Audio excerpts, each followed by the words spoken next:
PowerPoint qu'il va nous faire et il y a une présentation, une vidéo que nous allons regarder avec lui et qu'il va commenter, il va nous donner un enseignement là-dessus.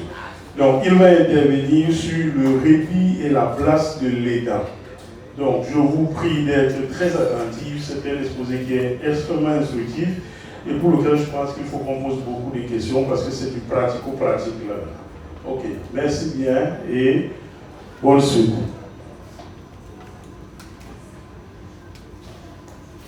Bonjour. Alors, comme il vous a dit, donc, le thème qu'on va aborder, ça sera le répit et les aidants. Je dirais même les aidants puis le répit derrière. Pour cela, je voulais d'abord et rapidement me présenter. Donc, je m'appelle Hicham Kebiou, je suis père de 6 enfants, dont un enfant est diagnostiqué autiste sévère. De là, donc, c'est compliqué, vous comprenez, vous les familles, quand on a un enfant qui a un handicap comme autiste, c'est très très compliqué. Et à partir de là, donc, on a décidé avec mon épouse d'ouvrir d'abord de créer une association. Cette association nous permet en fait d'échanger. Ça c'est important, de pouvoir échanger, de pouvoir se connaître et de s'entraider. Ça c'était très très important. Et vu qu'il y avait très peu de prise en charge, là, moi je suis en France, il y a très peu de prise en charge. Par exemple, sachez que sur 100 000 enfants qui ont été diagnostiqués, sur 100 000, il reste encore 48 000 enfants qui ne sont pas pris en charge. Et chez nous, donc à Grenoble, en Isère, c'est au sud-est de la France, nous avons 580 familles qui sont encore en attente. Donc à partir de là, on s'est dit que, en attendant que l'État fasse le nécessaire pour créer d'autres accueils de jour, on s'est dit que nous aussi, nous allons nous lancer. Nous lancer sur quoi? Sur un accueil de jour. On a pu, on va dire, remplir notre premier objectif, qui était donc d'acheter une ancienne école maternelle. Le deuxième objectif, c'est donc la rénovation. Et de cette rénovation, on pourra embaucher une équipe pluridisciplinaire, c'est-à-dire un neuropsy, psychologue, éducateur, éducatrice, psychomotricienne, un ensemble pour justement la meilleure prise en charge qu'on pourrait faire donc, pour nos enfants, qu'ils soient enfants ou adultes, bien entendu. À partir de là, donc, en tant que papa, j'ai dû aller me former, j'ai dû aller changer, et puis quelle est la meilleure expérience qu'on peut avoir quand on a un enfant chez nous. Donc, je vais, si je vous parle un peu de répit, c'est qu'on a tendance à oublier. On a tendance à oublier les aidants, on a tendance à oublier. C'est vrai qu'il y a tellement de thématiques à aborder, mais cette thématique-là, moi, m'intéressait particulièrement parce qu'on est un peu les oubliés. Nous, les parents, nous, les aidants. Alors, dans un premier temps, les aidants. C'est-à-dire que la thématique sur les aidants, on va aborder la définition, son rôle, bien entendu, les difficultés rencontrées et puis les solutions envisagées. Ce sont des solutions, enfin, ça va être une petite liste non exhaustive. C'est-à-dire qu'après, c'est entre nous, c'est de trouver peut-être d'autres solutions qui seraient le plus adaptées. Ensuite, dans le deuxième slide, vous allez voir, c'est plutôt sur le répit. Si tu pouvais, voilà, merci. Donc là aussi, c'est la définition, le besoin, le droit, et c'est un droit, il ne faut pas l'oublier. Et pour terminer, là aussi, donc les solutions. Alors, pour les aidants,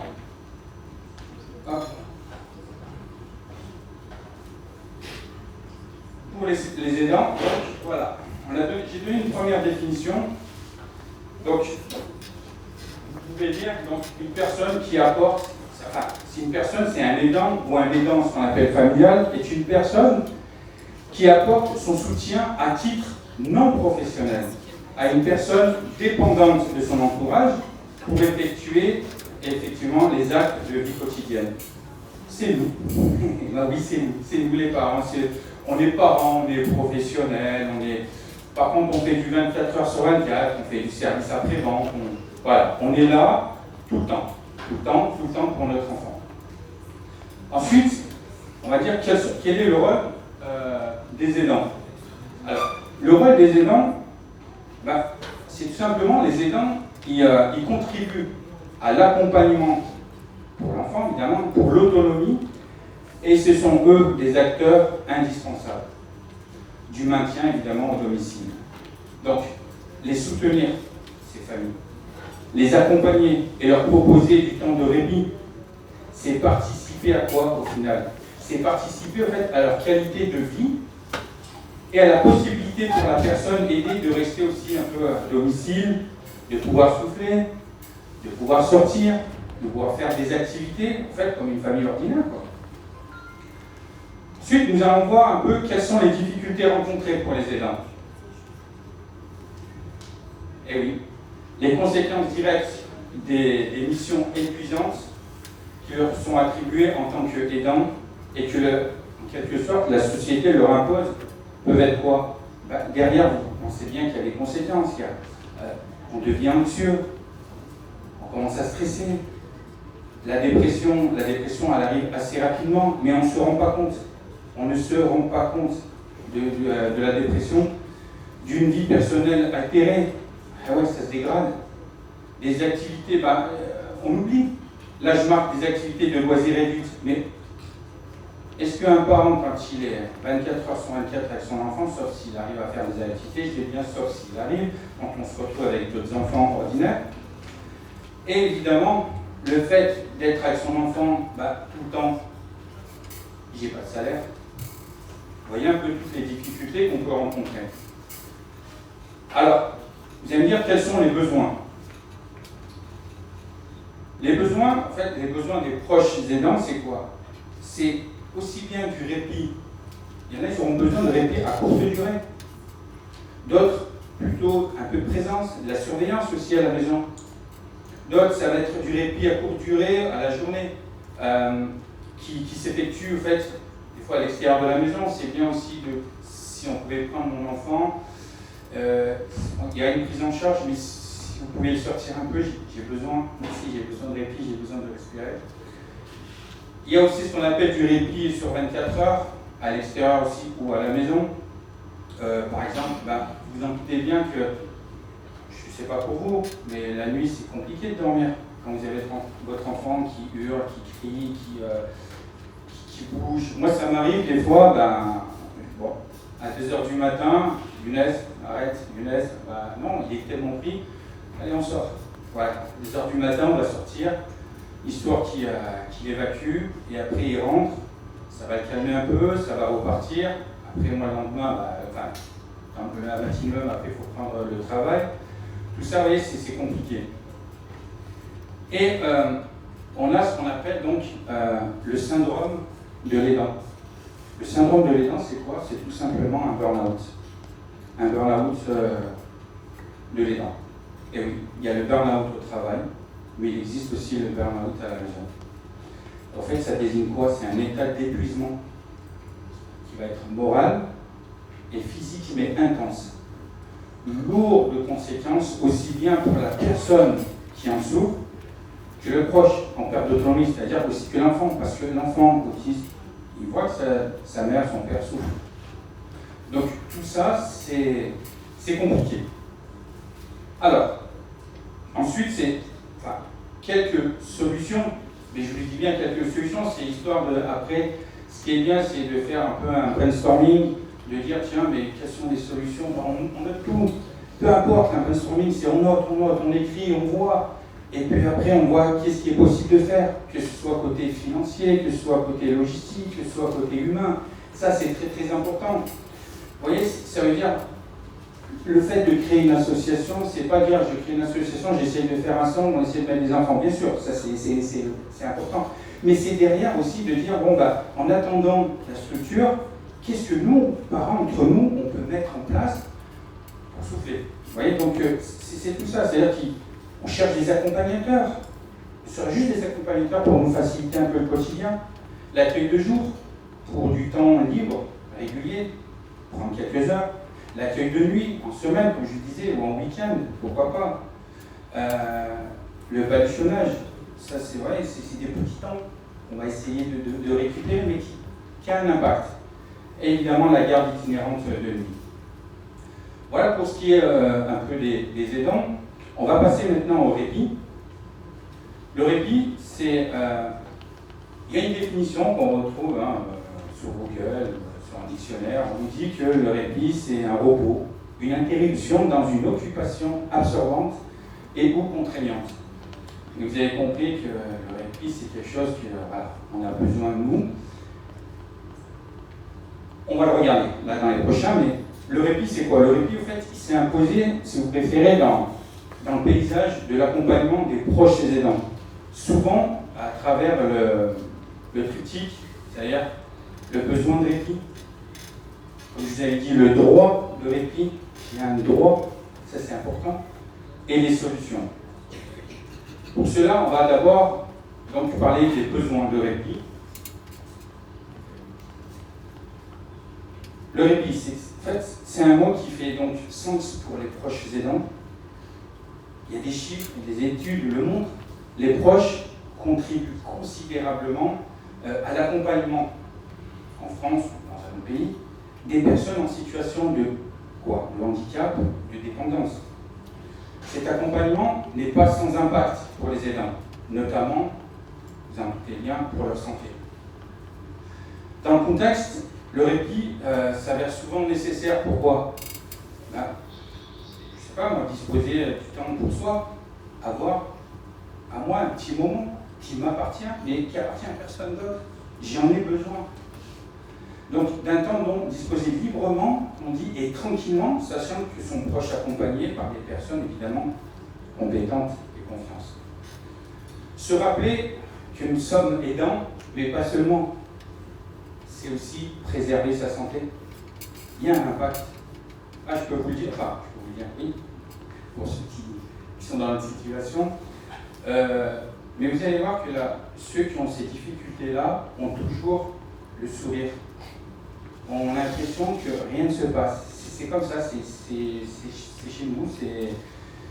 Quand je vais au travail ou autre, on garde le sourire. C'est pas un sourire forcé, ça fait partie de nos épreuves. Et quand les gens apprennent qu'on a un enfant autiste, il tombe de haut. Mais ça veut dire, ça va ton enfant, en fait, c'est cool.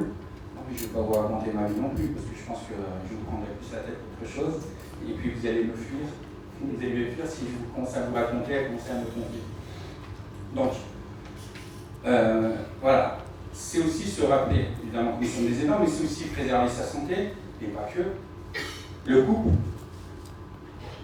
Je vous dis que, par exemple, en France, il y a à peu près, au niveau handicap, il y a à peu près 70% de divorces. Alors, si on n'arrive pas à trouver des solutions, mais ce qui se passe la plupart du temps dans les divorces, c'est la maman qui va prendre en charge l'enfant. Et ça, soit en Afrique, soit en Europe, n'importe où, c'est la même chose. Ne vous dites pas, peut-être que c'est peut-être juste en Afrique. Non. C'est pas. Qu'on divorce, que moi je perds le statut de mari. On n'y arrive plus ensemble, on ne va pas non plus. Mais j'ai décidé de perdre le statut aussi père. Allez hop, c'est pas ma vie, c'est pas ce que je voulais, puis je repars, puis je refais ma vie. Voilà ce qui se passe aujourd'hui aussi. Préserver sa famille, ses amis. On en perd beaucoup d'amis. Vous savez, quand on nous dit tiens, je t'invite à la maison, on arrive. Non, tu viens.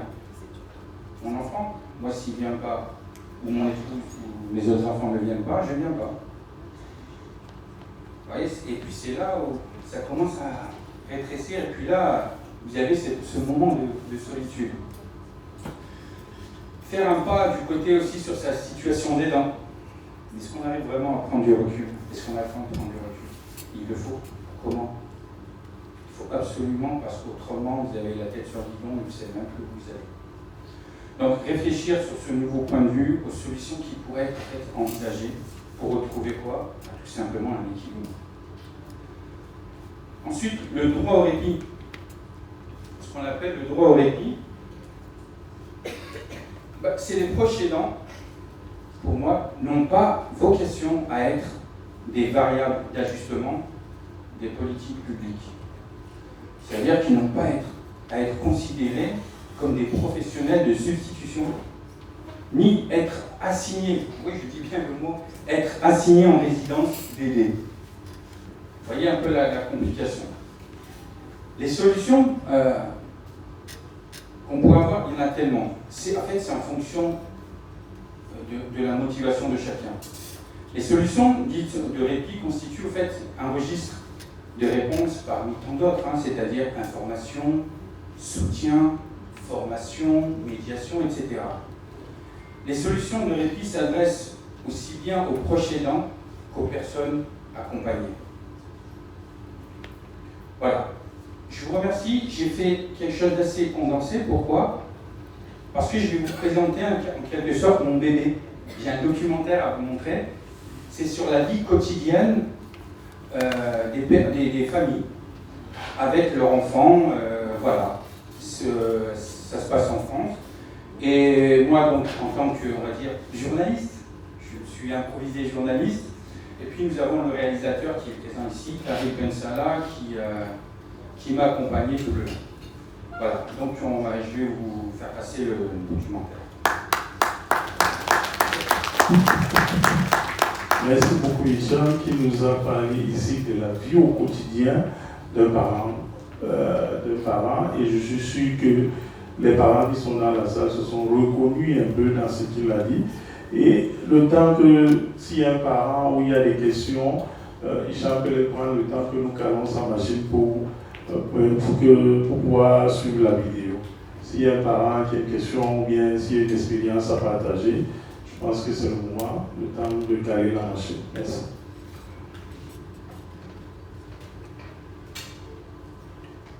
Ça peut être, oui, effectivement, des questions, ça peut être des informations. Fatma. Ah oui.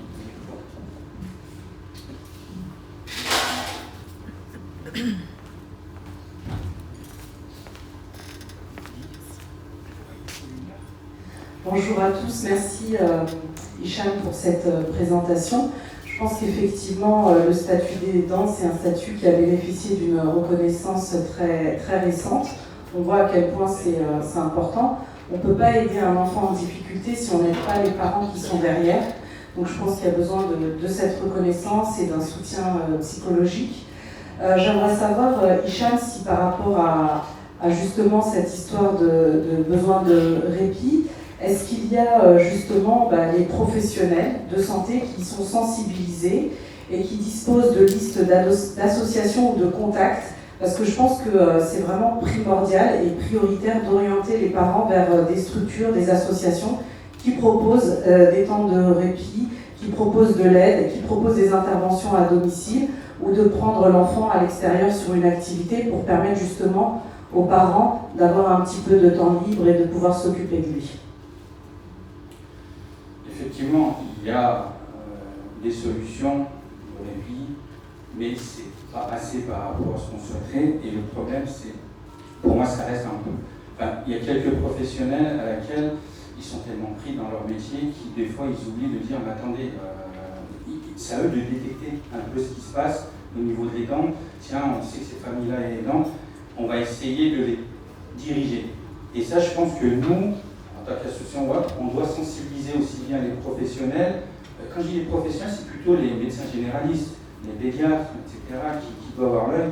Après, si c'est des psychologues, des neuropsy, bien sûr, eux, ils ont ce côté-là de dire, bon, bah écoutez, en attendant d'avoir un centre, ou d'avoir mieux du moins, on peut vous orienter vers ce qu'on appelle la maison de répit, qui est le premier qu'il y a eu à Paris. Il peut y avoir d'autres petites structures, des associations qui aident justement à pouvoir souffler.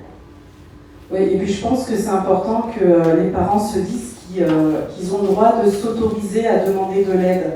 Parce qu'on pense que comme notre enfant est porteur d'un handicap ou d'un trouble, on pense qu'on doit le faire, c'est normal, c'est une obligation, et que parfois demander de l'aide, pour certains parents, ça peut être associé à une forme de culpabilité, comme si le parent n'acceptait pas son enfant ou comme si le parent ne le voulait plus tel qu'il est. Et donc je pense que c'est important de garder à l'esprit que c'est vraiment un besoin, c'est un droit et il faut s'autoriser à demander de l'aide. Je te remercie. On essaie de faire passer le... Ah, Hicham, je pense que là, la question peut-être... Bonjour, donc moi c'est Awa, parent aussi d'un enfant autiste. Et en fait, moi ce qui m'intéresserait de savoir, c'est qu'effectivement, Hichem, de par son témoignage, a partagé un peu les différentes choses qui existent et qu'on pouvait mettre en place pour pouvoir offrir du répit à l'aidant. Et moi ce qui m'intéresserait, ce serait de savoir si ici au Cameroun, vous en tant que parent, quand vous avez besoin de répit, est-ce que vous avez déjà d'une cette solution de répit? Et sinon, comment vous faites? C'est quelque chose qui nous intéresserait aussi, je pense, de savoir. Ça, c'est votre réalité à vous. Nous, on vous a partagé notre réalité, mais je pense qu'on est là aussi justement pour partager et échanger sur votre réalité aussi. Si quelqu'un veut, dans l'Assemblée, un parent veut témoigner sans gêne, sans culpabilité, je pense qu'on est tous ici en capacité de... Vous avez le droit aussi de dire mon enfant me fatigue, j'en ai marre. Voilà, vous avez le droit en fait de le dire.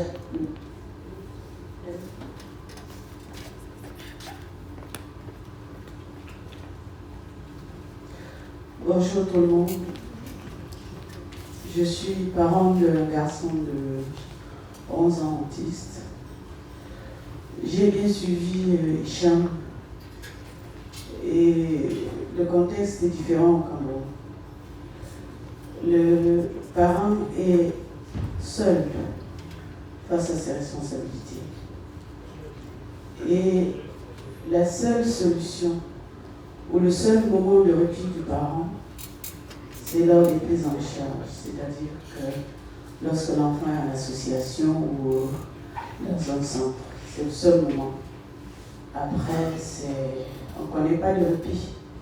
C'est le vôtre, vous vous en occupez H24. C'est-à-dire qu'après la prise en charge après l'école, c'est votre enfant. Vous le subissez. C'est vrai qu'on a tout ce qu'il a dit tout à l'heure, on a vraiment besoin de répit, on a besoin de repos, on a besoin d'une épaule, mais on ne trouve pas. On ne trouve pas facilement quelqu'un qui vient en aide. Et je pense que les professionnels, ceux que nous avons ici, ressentent un peu, c'est comme l'abandon. Parce que lorsqu'on le met là-bas, il pense certainement que le parent, il abandonne. Non, c'est parce que c'est son moment de répit. C'est son moment où il peut souffler. Et vraiment, c'est la seule façon. C'est la seule. Donc, on a vraiment besoin des professionnels, des psys, pour nous aussi, parents. Parce que c'est passer une nuit avec un enfant qui ne dort pas. C'est pas facile. Qui crie, qui pleure, ou qui décide de jouer, c'est pas facile. Donc, on a aussi besoin des psys et autres pour nous accompagner. Voilà. Merci Julien pour ce témoignage. Merci. Alors, je voulais juste vous dire, on va passer le documentaire, je sais, maintenant ça y est, c'est comme fait boule de neige, ça va partir. Le problème, c'est qu'on vient de me dire, je suis limité au niveau du temps, ce qui est normal, parce qu'il y a pas mal d'intervenants. Le documentaire dure 30 minutes, là je vais essayer de le raccourcir, parce qu'on ne pourra pas tout passer. Donc, ce que je vous propose, c'est on passe le documentaire. Si l'intervenant après n'est pas là, on pourra profiter pour échanger. S'il est là, je propose qu'après on peut continuer, soit à côté au stand, mais je suis vraiment désolé. Franchement, c'est très intéressant et je sais qu'il y a tellement de choses à amener. Voilà. Donc, on va passer le documentaire et si on pouvait juste peut-être éteindre quelques lumières.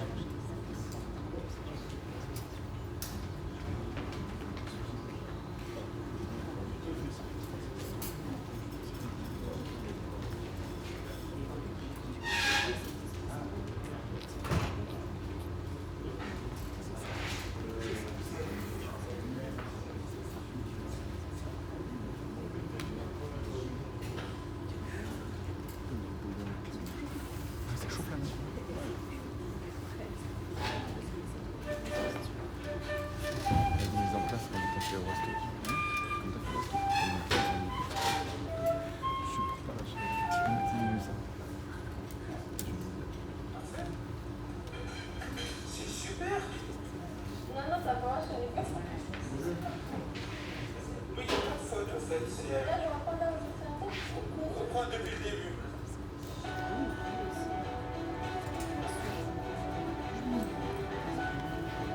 Je m'appelle Hicham. J'ai décidé de réaliser ce documentaire pour mettre en lumière des familles qui souhaitent s'exprimer sur leur quotidien. Des familles oubliées, délaissées et parfois mises à l'écart. Ce documentaire, c'est de sensibiliser un peu les personnes, de sensibiliser sur qu'est-ce que l'autisme. C'est de pouvoir dire aux familles, on est là.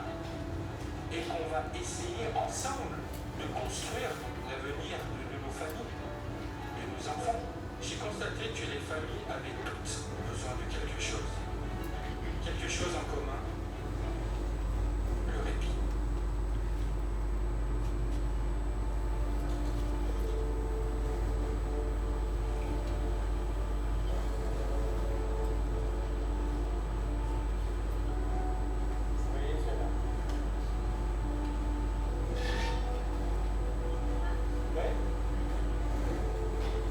C'est une petite fille qui était pas, elle parlait pas, mais elle était plutôt joyeuse, elle avait son petit univers à elle. Mais ça a été violent. En un jour, elle a changé.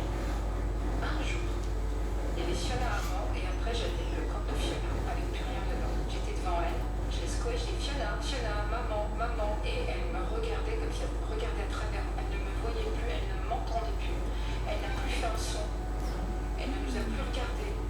Les jouets, elle ne jouait plus de la même manière avec. Elle prenait sa poussette où elle mettait son bébé pour se promener avec. Et ben la poussette était retournée et elle faisait retourner les roues dans le vide comme ça, des heures. Elle prenait des cailloux et elle les alignait dans un sens, dans un autre. Elle ne jouait plus à la poupée.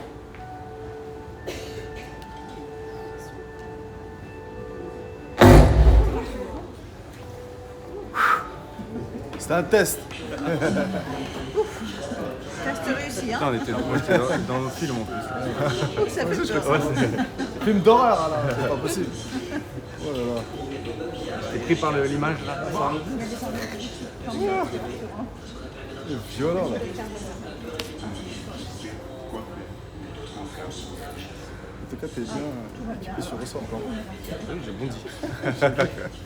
Oh, le félin. C'est le cœur qui a. Ah ouais.